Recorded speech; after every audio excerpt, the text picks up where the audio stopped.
Martxoak 8 emakume. Bizkaiko Elizeak 8 emakumeren konpromisoa autortu gura dau. Nire betiko ukin neuen kezka edo inketu ditzen zen misinio itarrakue.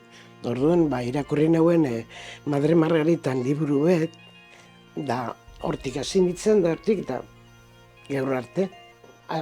Boto perpetu gozaten dana, betiko botuk egin ditu nien, jabi heldu doztien Ekuadorreko misinora, anegoan gure komunidade bat, da misiones diocesanan zen kiden, grup taldin barruen egon ginen gu, mercedarisek, Eliz Barrutiko abadiek eta laiko getortezinak.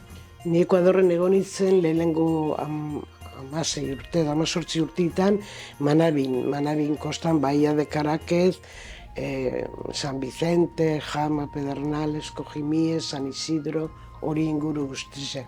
Pobreza handize, ez leku pobri dalako, ez distribuzioa ez dagoelako ondoen je, ez zeuelako ondoen je. Lurren distribuzioa oso desbardine ez da.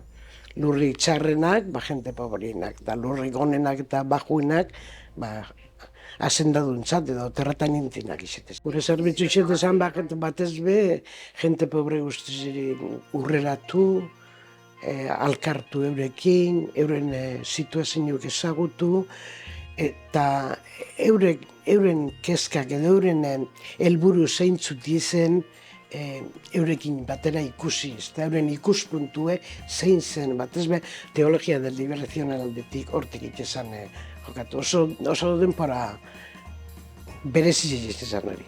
Ez pabeze da,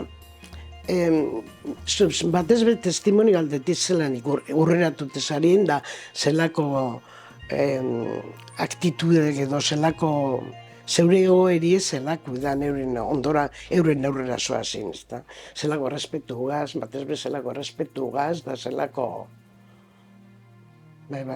te tienes que dejar evangelizar, para eso. Y para eso tienes que insertarte, Es que la evangelización es mutua. Nadie evangeliza a nadie, sino que nos evangelizamos juntos desde la palabra.